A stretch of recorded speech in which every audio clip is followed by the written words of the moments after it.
Hello friends, हम लोग पिछले वीडियो में डिस्कस किए थे CBSE sample question paper 2024-25 computer application का, जिसमें हम लोग part A multiple choice question को डिस्कस किए थे। ठीक है, आज हम लोग सेक्शन बी यानी कि short answer type one questions को डिस्कस करेंगे। तो सबसे पहले हम फर्स्ट क्वेश्चन में आते हैं, क्वेश्चन नंबर 13। इसमें क्वेश्चन दिया हुआ है कि Mishika a class 10 students want to use a software but does not want to pay for it, which type of software can she use? Write one example of this type of software. तो आप लोग को पता है कि जब भी इस तरह का एप्लीकेशन होता है, अगर हम लोग दो तरह का एप्लीकेशन होता है, एक लाइसेंस एप्लीकेशन होते हैं और दूसरा free and open source application होते हैं। तो इसको जो एप्लीकेशन यूज करना होगा वो एप्लीकेशन कौन सा हो जाएगा? अगर हम इसकी बात करें क्वेश्चन नंबर 13 की, तो इसमें which type of software can she use? तो she will use FOSS application, FOSS, FOSS। FOSS का फुल फॉर्म क्या होता है? FOSS का फुल फॉर्म होता है free and open source software. ठीक है, ओके। अब इसमें एक क्वेश्चन में क्या है, right one example of this type of software. इस तरह का एक एग्जाम्पल भी लिखना है, तो एग्जाम्पल हम लिख देते हैं। एग्जाम्पल आप सिंपली जो हम लोग पढ़ रहे हैं, ओपन ऑफिस, ये एक तरह का free and open source application. इस तरह से बहुत सारे एप्लीकेशन है, जैसे हम बात करते हैं लिबर ऑफिस की, ये भी आपका free and open source software है। ओके, नाउ सेकेंड क्वेश्चन की तरफ बढ़ते हैं। Question number 14, right any two differences between E banking and e commerce. E banking and e commerce में दो डिफरेंस लिखना है। ठीक है, तो सबसे पहले ई बैंकिंग नाम से ही क्लियर है।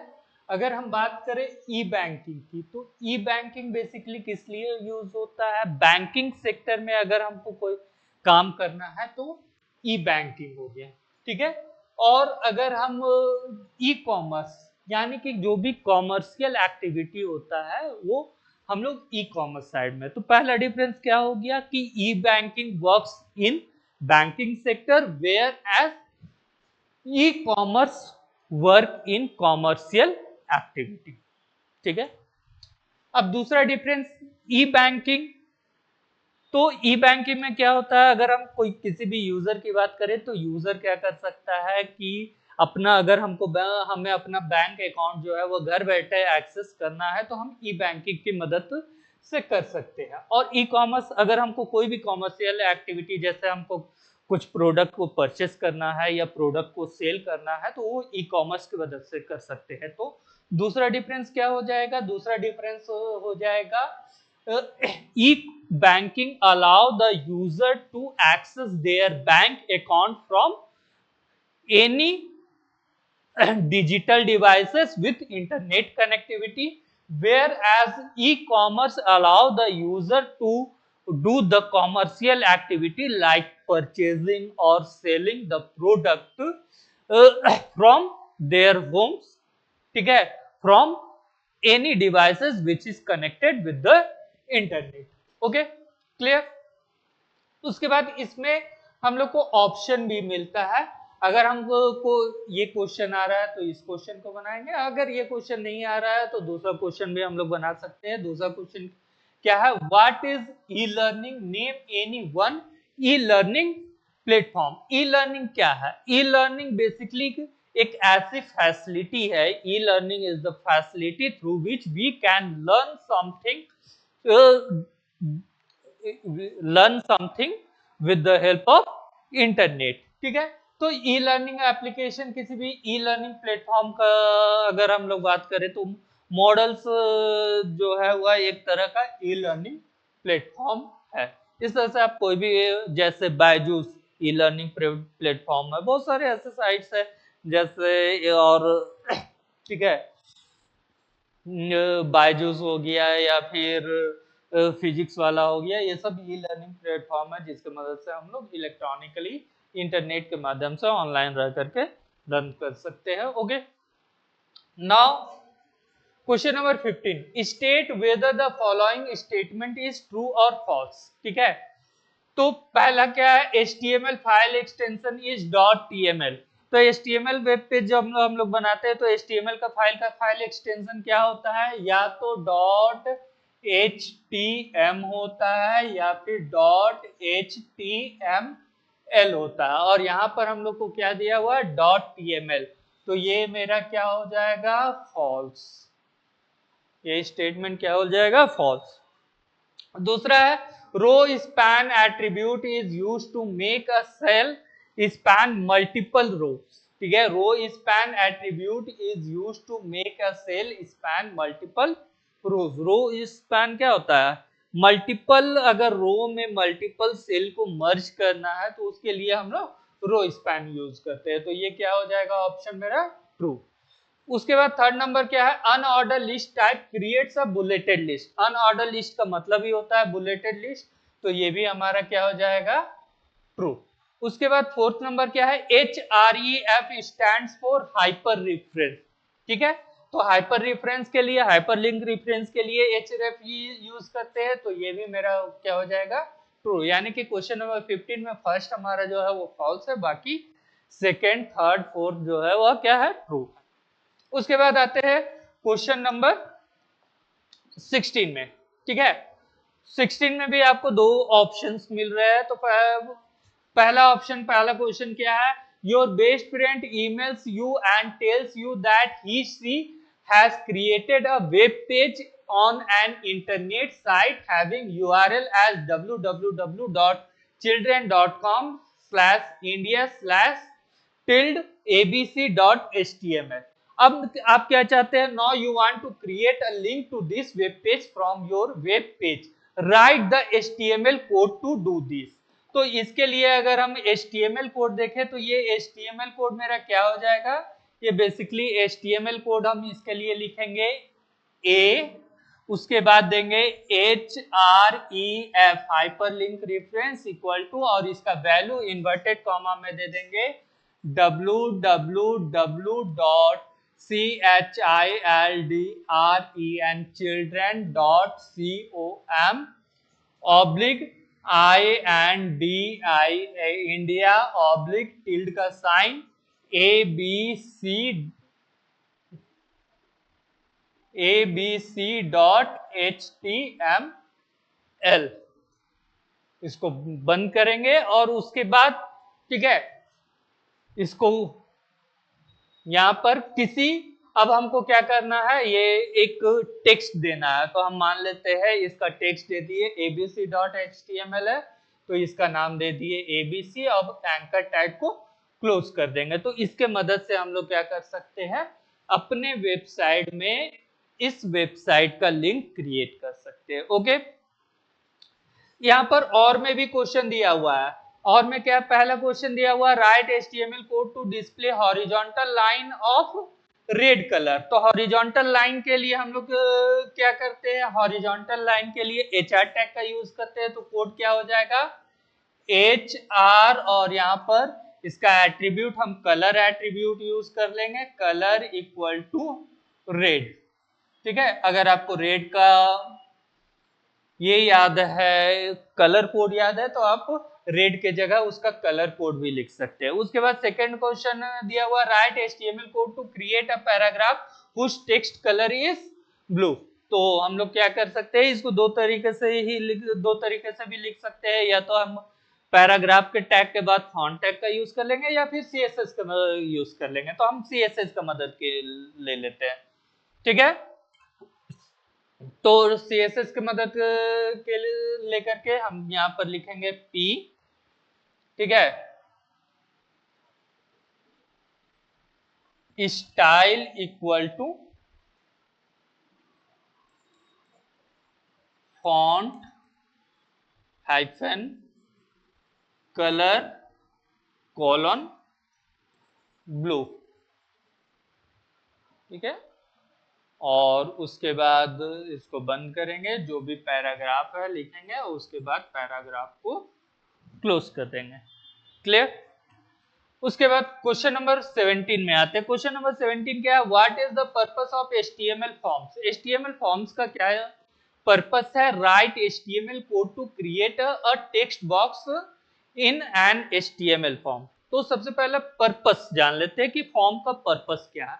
तो फॉर्म बेसिकली यूज होता है अगर वेब पेज में यूजर से कुछ इनपुट लेना है, यूजर से इनपुट लेना है तो उसके लिए हम लोग क्या करते हैं? HTML फॉर्म्स का यूज करते हैं, ठीक है। अब यहाँ पर कोड लिखना है तो ये कोड लिखना है क्या कि एक टेक्स्ट बॉक्स चाहिए HTML फॉर्म में। तो सबसे पहले इसका कोड अगर हम देख ले तो कोड हम लोग इस तरह से लिखते हैं। सबसे पहले हम लोग क्या करेंगे? फॉर्म टैग बनाते हैं, फॉर्म टैग यूज किए। फॉर्म के साथ अगर हमको एक्शन एट्रीब्यूट यूज करना है या फिर फॉर्म का नेम देना है तो हम लोग दे सकते हैं। यहाँ पर क्वेश्चन के अनुसार कोई नेम के बारे में जिक्र नहीं है, ना ही किसी सबमिट बटन के बारे में जिक्र है, तो हम लोग सिंपली फॉर्म बना लिए। अब यहाँ पर क्या करना है? एक टेक्स्ट बॉक्स करना है, तो उसके लिए हम लोग यूज करते हैं इनपुट टैग का, इनपुट। और उसके बाद इसमें एट्रीब्यूट यूज करेंगे टाइप इक्वल टू, और यहाँ पर दे देंगे टेक्स्ट, ठीक है। बाकी अगर हमको इस इनपुट टेक्स्ट का कुछ नाम देना है, अगर इनपुट टेक्स्ट का कुछ नाम देना है तो नेम एट्रीब्यूट की मदद से नाम दे सकते हैं, या फिर हमको इसका ये प्लेस होल्डर देना है तो दे सकते हैं। क्वेश्चन के अनुसार कुछ जिक्र नहीं है तो यहाँ पर सिंपली हम लोग इतना लिख करके हम लोग दे सकते हैं, ठीक है। तो ये एक टेक्स्ट बॉक्स हो जाएगा। अब उसके बाद फॉर्म टैग को बंद कर देते हैं, ठीक है, हो गया। अब उसके बाद आते हैं क्वेश्चन नंबर 18 में, ठीक है। क्वेश्चन नंबर 18 बेसिकली क्या है? As an incomplete CSS code within head is given below, complete this code by filling in the blanks as per specification that follows, ठीक है। तो अब यहाँ पर क्या क्या बोल रहा है? यहाँ पर एक सिंपली कुछ इंस्ट्रक्शंस दिया हुआ है और उसके अनुसार फिल इन द ब्लैंक्स करना है, ठीक है। तो स्टाइल हेड टैग के अंदर में आपका CSS दिया हुआ है, तो हेड टैग के अंदर में CSS जो देते हैं उसको हम लोग बोलते हैं इंटरनल CSS। तो बॉडी डैश ब्लू। अब लाइन 1 का स्पेसिफिकेशन क्या दिया हुआ? Page background colour should be blue, page background colour should be blue. तो पेज बैकग्राउंड कलर ब्लू होना चाहिए। तो यहाँ पर हम लोग क्या करेंगे? बैकग्राउंड यहाँ पर वैल्यू जो आएगा वो क्या आएगा? यहाँ पर जो मेरा वैल्यू आएगा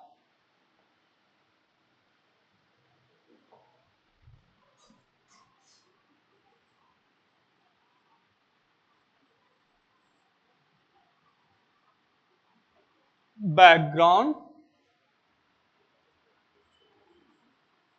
कलर दैट इज ब्लू। उसके बाद लाइन 2 का स्पेसिफिकेशन देख लेते हैं कि लाइन 2 क्या है। Colour of the paragraph text should be green. तो हम लोग यहाँ पर क्या फील हो जाएगा? यहाँ पर फील हो जाएगा बैकग्राउंड कलर, ठीक है। लाइन 2 के लिए यहाँ पर क्या हो जाएगा? सॉरी, बैकग्राउंड कलर नहीं, फॉन्ट कलर, फॉन्ट कलर। उसके बाद लाइन 3 का स्पेसिफिकेशन देखते हैं। लाइन 3 क्या है? ठीक है, line 3 font family of the paragraph text should be datum, ठीक है। तो यहां पर क्या हो जाएगा? यहां पर हो जाएगा, यहां जो फील होगा आपका होगा फॉन्ट फैमिली, फॉन्ट फैमिली। उसके बाद लाइन 4 क्या दिया हुआ है? Line 4 the biggest heading should be black in colour. तो यहां पर क्या हो जाएगा? यहां पर सिंपली हो जाएगा H1, ठीक है। यानी कि फर्स्ट में अगर हम देखें तो फर्स्ट में जो आपका ऑप्शन होगा वो होगा बैकग्राउंड कलर, ठीक है। सेकेंड में होगा फॉन्ट कलर, थर्ड में होगा फॉन्ट फैमिली, फोर्थ में होगा H1, ठीक है। इसमें कुछ हमारे पास ऑप्शन भी मिलता है, ठीक है। तो ऑप्शन देख लेते हैं। ऑप्शन में क्या क्वेश्चन दिया हुआ है। ऑप्शन में क्वेश्चन दिया हुआ है, Hemant a class 10 student is writing HTML code to create order and unorder list for a web page as follow, ठीक है। अब यहाँ पर based on the above code fill in the blanks given in line 1 2 3 and 4 so that Hemant web page display output correctly, ठीक है। तो क्या दिया हुआ, ऑर्डर लिस्ट और अनऑर्डर लिस्ट बना रहा है, ये HTML दे दिया, body BG colour equal to H1 my first heading, यहाँ पर लाइन 1। तो लाइन 1 में बेसिकली क्या हो जाएगा, हेडिंग को क्लोज नहीं किया है, तो यहाँ पर लाइन में H1 हेडिंग 1 को क्लोज करेंगे। उसके बाद पैराग्राफ है, font colour equal to red, size equal to 5, ठीक है। अब यहाँ पर क्या छोड़ा है, तो यहाँ पर बेसिकली टाइम्स न्यू रोमन, तो इसके लिए हम लोग जो यूज करते हैं वो फेस एट्रीब्यूट यूज करते हैं, तो face equal to Times New Roman, ठीक है। Some states India paragraph end हो गया है, UL हुआ है, LI दिल्ली, ठीक है।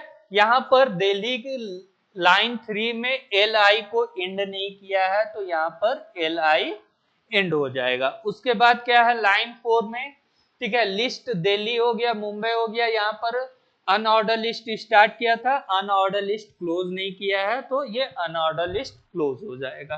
तो ये आपका हो गया क्वेश्चन नंबर बी का आंसर, ठीक है। अब उसके बाद हम लोग आते हैं 19 number question, right any two differences between SMS and MMS, ठीक है। दो डिफरेंस बताना है SMS और MMS में।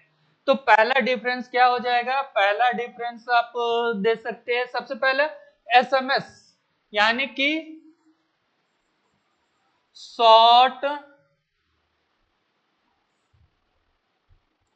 मैसेजिंग सर्विसेज,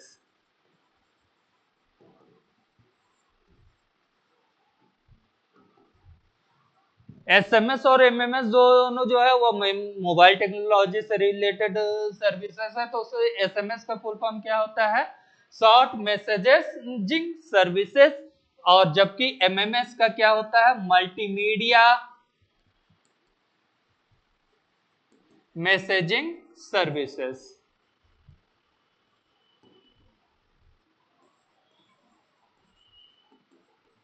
ठीक है। तो एक डिफरेंस तो आप ये दे सकते हैं। दूसरा डिफरेंस क्या होगा, SMS is basically text based messaging services, यानी कि SMS में हम लोग क्या कर सकते हैं, केवल और केवल टेक्स्ट को मैसेज में भेज सकते हैं, जबकि MMS मल्टीमीडिया मैसेजिंग, यानी कि MMS include multimedia like images, video, audio, animation including text also, ठीक है। तो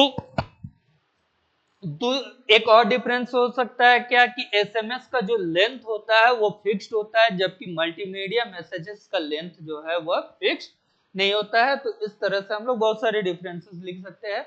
यहाँ पर दो ही डिफरेंस लिख रहा है, तो हम लोग दो ही लिखेंगे, ठीक है। बाकी के तो यहाँ पर हम लोग का क्या हो गया, सेक्शन बी कंप्लीट हो गया।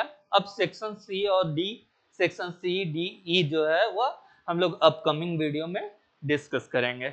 अगर आप लोग को पहला वीडियो, इसके पहला पार्ट 1 जिसमें मैंने ऑब्जेक्टिव क्वेश्चंस को डिस्कस किया था, अगर वो नहीं दिखे तो डिस्क्रिप्शन में मैं इसका लिंक दे दूंगा। ओके, धन्यवाद।